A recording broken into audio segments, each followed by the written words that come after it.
Olá, meus amigos, olá, minhas amigas. Meu nome é José Servan, eu sou autor, escritor, tenho um apego muito grande pelo flamenco, pela dança flamenco, devido à minha etnia, né? Eu sou ascendente marbeleiro, meus avós vieram de Marbella, Málaga, Espanha, em 1910 para o Brasil, ok? Hoje, José Servan entrevista um grande amigo, um grande arte educador, o maestro Moacir Carlos Júnior. Eu conheci o maestro através de arte, né? O maestro vivencia arte, tem cultura, ele vive de cultura, nós vivemos de cultura, nós vivemos de arte. Então, vou aproveitar aqui, meus amigos e minhas amigas, para falar um pouco do grande maestro Moacir Carlos Júnior, um arte educador. E prosseguindo, ou então iniciando a minha entrevista, né, com o grande arte educador, o maestro Moacir Carlos Júnior. Maestro, me responda uma curiosidade, uma coisa. Como surgiu a ideia do Coral Araraquarense? Meus cumprimentos a todos. Falar sobre o Coral Araraquarense é sempre motivo de uma alegria muito especial. Eu me formei em música em 73 em Botucatu, pela Faculdade de Música Santa Marcelina, e no início de 74 eu me mudei para Araraquara. Embora nascido aqui, eu vim residir em 74 e comecei então um trabalho em escolas públicas, né, da cidade. E a primeira escola que marcou muito a minha participação como educador foi uma escola chamada Florestano Libuti. Ali eu me mantive como professor durante 11 anos e desenvolvi um trabalho muito interessante com alunos de 5ª a 8ª série. Na época existiam os concursos de corais através do Movimento Coral do Estado de São Paulo, e esse grupo do Florestano Libuti foi por 3 vezes classificado como sendo um dos melhores coros infanto-juvenis do Estado de São Paulo. Isso despertou a vontade em professores de fazerem parte de um trabalho como aquele que eu desenvolvia com as crianças. Então, em 77, um grupo de professores se reuniu e nós começamos então a fazer os nossos ensaios. Em 78, o saudoso prefeito Valdemar De Sante, atento ao trabalho que nós desenvolvíamos, ele me convidou para fazer parte de um projeto onde ele estaria encampando esse grupo como sendo o Coral Municipal de Araraquara. E assim foi até 2007. Foram 30 anos de muita música, de muita alegria, muita emoção, participação em festivais, participação em momentos importantes da história da música da nossa cidade. Falar do Coral Araraquarense é falar de alegria. Maestro, o senhor tem ideia ou tem essa conta, ou sabe me dizer quantas pessoas passaram pelo Coral Araraquarense? O senhor tem ideia disso? Porque se renovava isso, né? Meu Deus, essa pergunta realmente não tem como ser respondida. O que eu posso garantir é que muita gente passou pelas fileiras do Coral Araraquarense. E nesses 30 anos, nós tivemos situações em que a pessoa fazia parte do grupo, depois se casou, foi embora de Araraquara, teve filhos, voltou, filhos crescidos, retornou ao canto. O que significou claramente a marca que esse trabalho deixou no coração dessas pessoas, né? A pessoa se desliga temporariamente, mas quando dá a oportunidade ela retorna. E muito triste disso é porque a gente vê que é uma família muito grande, né? Muito grande. A gente às vezes reencontra componentes, às vezes parado na rua para um comentário de alguém que é filho de uma pessoa que cantou. Eu era pequenininho, meu pai ia no ensaio. Então são coisas que marcam demais a vida da gente. Nós aprendemos que chegamos para esse plano sem trazer nada e não levamos nada, né? Mas deixamos muita coisa, deixamos a alegria com as pessoas, deixamos a lembrança dos bons momentos. E a música como arte tem esse poder a mais de ficar gravada na memória e no coração das pessoas as coisas boas que se constroem. Eu costumo dizer que fazer parte de um trabalho musical como esse, né, cantar em coro, é um exercício intenso da caridade, que é, na verdade, a mais nobre das virtudes. E por que eu digo isso? Porque a gente, quando se propõe a fazer parte de um grupo, você se doa. Você sai da sua casa, não importa de que forma, se de carro, de transporte coletivo, pé.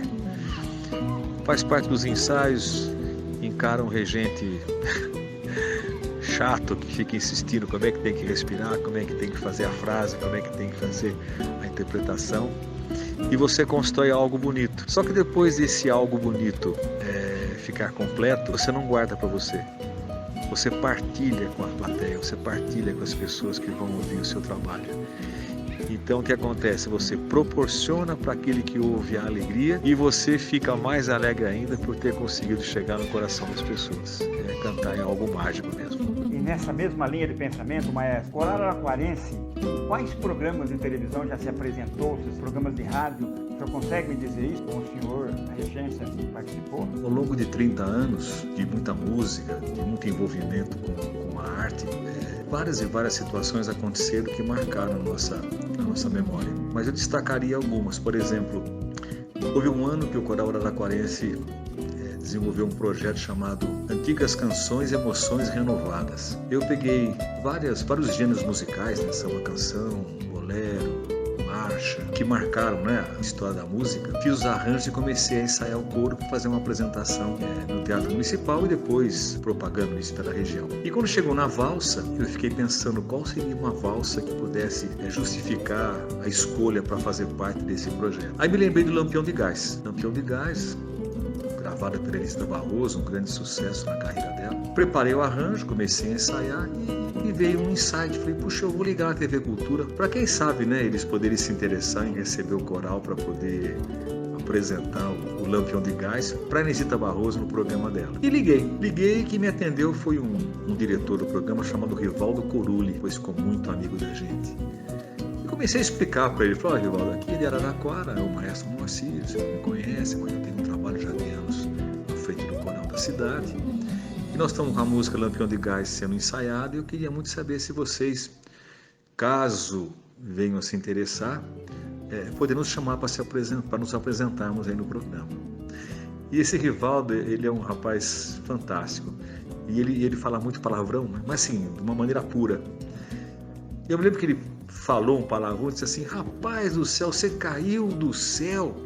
Eu estou há 2 semanas aqui na direção do programa, eu quero vocês aqui, ao dia de abril. E aí eu fiquei desesperado, porque esse dia que ele havia determinado estava muito próximo. Aí naquela noite eu fiz um ensaio com o pessoal e joguei a ideia para eles poderem maturar comigo. Vamos ter que aprender essa música, vamos ter que cantar isso aí de cor e vamos que vamos. E aí, uns dias antes da apresentação em São Paulo, tudo armado, tudo preparado, eu conversando com uma empresária amiga em São Paulo, eu comentei que ia cantar na TV Cultura, do programa de Elisita. Ela falou, poxa vida, eu tive com a dona Zica Bergman esses dias. E a Zica Bergman é a autora do hino do Lampião de Gás. Eu falei, verdade? Você quer o contato dela? Eu falei, quero. Me passou o contato, liguei para a dona Zica. Uma moça chamada Silvia, filha dela, me atendeu, eu peguei e contei essa história. Ela falou, não, eu vou levar a mamãe sim no programa para ela poder participar com vocês. Aí retornei para o Rivaldo, falei, Rivaldo, se dá um jeito aí, a dona Zica Bergman vai estar presente aí no programa. Né? Imagine vocês, né, cantar o Lampião de Gás para Elisita Barroso, a grande intérprete da música, no programa Viola Minha Viola, um dos mais tradicionais programas de televisão brasileira, e com a presença da Zica Bergman, na época com 86 anos, a autora da música. Na hora que eu liguei para o Rivaldo, ele mais uma vez soltou um palavrão e disse, meu Deus, pode ficar sossegado que nós vamos buscá-la na casa dela. Bom, isso significou um abrir as portas de uma maneira assim, digamos, escancarada para o Coral Araquarense. Porque depois daquela noite imemorável, a gente voltou, talvez mais umas 4 ou 5 vezes para o programa, o que significou, na verdade, uma espécie de um reconhecimento do trabalho sério que a gente sempre desenvolveu, né? Porque a TV Cultura é uma TV séria. Eu fico imaginando quantos e quantos corais não gostariam de estar na posição nossa, né? De se apresentar no programa com tanta audiência aos sábados à noite e aos domingos de manhã. Uma outra situação interessante que se destacar foi o nosso envolvimento com a Rede Globo, a TV Globo aqui de São Carlos, a IPTV, que através do nosso projeto Presépio Vivo, que é desenvolvido com o Colégio Externato Santa Terezinha, nós fazíamos apresentações nas cidades mais destacadas da região. Então foi uma época bacana, porque a gente podia, era sempre no mesmo dia, sempre uma quinta-feira. Então envolvia Araraquara, São Carlos, Rio Claro e São João da Boa Vista. Cada noite, numa quinta-feira, um grupo se apresentava numa cidade. Na semana seguinte mudava, de tal forma que naquele mês que antecedia o Natal, a gente tinha a oportunidade de se apresentar nas 4 cidades e os outros grupos das outras cidades também se apresentar nas cidades irmãs. Afora essa participação em televisão, eu destacaria também como algo muito marcante para a gente os envolvimentos nos festivais e coros, né? Poços de Caldas, Santa Catarina, em Criciúma, São Lourenço mesmo, no sul de Minas Gerais, e tantos outros municípios que nos convidavam para poder levar a nossa música e a nossa emoção.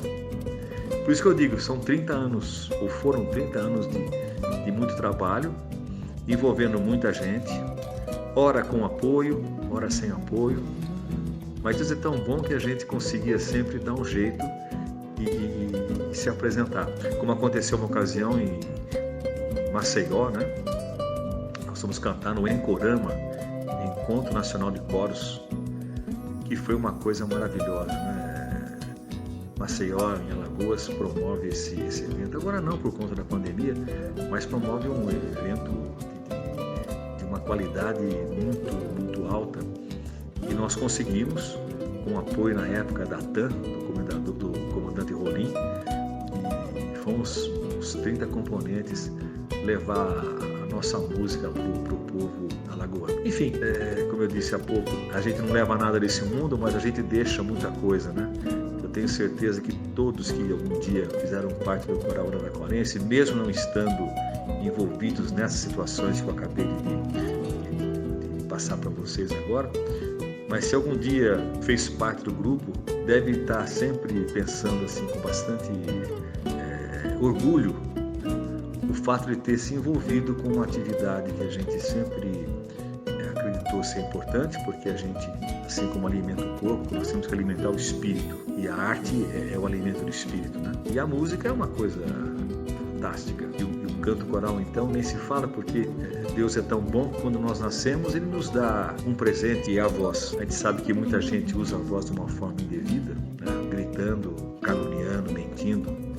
E você poder usar a voz para elevar, para você transmitir uma emoção, para você sensibilizar um coração, é algo que não tem como se mensurar. Geralmente, quando o coral se apresenta, quantas músicas são? E outra coisa, o coral se apresentou mais em televisão, mais em rádio, ou em conto de corais? Com relação ao número de canções que faziam parte das nossas participações, isso variava bastante. Durante esses anos todos, muitas vezes, nós fizemos aberturas de cerimônias, Câmara Municipal, da entrega de títulos de cidadão araraquarense, ou mesmo no Teatro Municipal, na abertura da Semana Maçônica, onde se cantava o hino nacional, o hino da maçonaria, mais 2 ou 3 canções. Me lembro de uma ocasião em que Araraquara recebeu a visita do Orfeão Acadêmicos de Coimbra, de Portugal. Nós fizemos 2 canções, depois cantamos juntos com o grupo europeu, foi uma coisa que marcou muito também. Agora, quando era uma situação mais nossa, né, com o conceito de aniversário, aí era um programa mais extenso, com 12, 13 canções. Agora, é evidente que o envolvimento com a mídia foi uma coisa que aconteceu de uma forma assim, muito importante para a gente, mas não acontecia todo dia. Esses projetos com emissoras de televisão eram coisas que aconteciam esporadicamente. É evidente que a gente teve muito mais apresentações fora desse contexto. Maestro Moacir Carlos Júnior, o senhor sabe do meu comprometimento com a hispanidade, né? Desde 2012, que eu tenho cidadania espanhola, o senhor sempre acompanhou isso. E para minha felicidade, você tem um projeto, inclusive nesse projeto tem uma música que está muito importante nesse contexto, nesse cenário, né, que está incluso nessa festa, nesse momento, é Relógio, que é de Roberto Cantoral. É uma obra magnífica, um tema muito legal. Me fala, Era Relógio, o porquê disso? Essa canção, Era Relógio, do Roberto Cantoral, teve para nós um significado muito especial. Por que eu digo isso? Porque ao montar o repertório, eu imaginei numa festa de aniversário, 20 anos de música, nós pudéssemos contar no palco com músicos, amigos que pudessem partilhar com a gente da alegria dessa conquista. Afinal, 20 anos de música não é fácil de acontecer. E dentre os convidados nós tivemos a Maria Helena Marutini, já falecida, uma pianista, que aceitou de primeira acompanhar o coro ao piano. Até porque essa música tinha para ela um significado especial por conta da sua infância. Ela cantava muito essa música para a irmã. Então, aquela história, a gente faz as coisas e nada é por um acaso, Tudo tem uma causa. Eu precisei de uma pessoa que acompanhasse, escolhi a Maria Helena, ela aceitou, até porque essa música tinha um envolvimento com a sua própria infância. E eu sentia o coro cantando essa canção de uma forma assim, muito à vontade, muito vibrante, sem dúvida. Uma das músicas que mais marcaram aquele concerto de 20 anos. Maestro Moacir Carlos Júnior, vida longa, meu rei. Obrigado por essa entrevista, ok? Obrigado pela entrevista. Vai fazer parte de um clipe que agora eu vou apresentar. É um clipe com a música Era Relógio, a participação especial da bailaora Josi Rodrigues, no estúdio de baile flamenco La Casa de Itatiba, São Paulo. Maestro, obrigado, viu? Gratidão e viva a arte, e que a arte sempre nos aponte uma saída. Ficamos com o clipe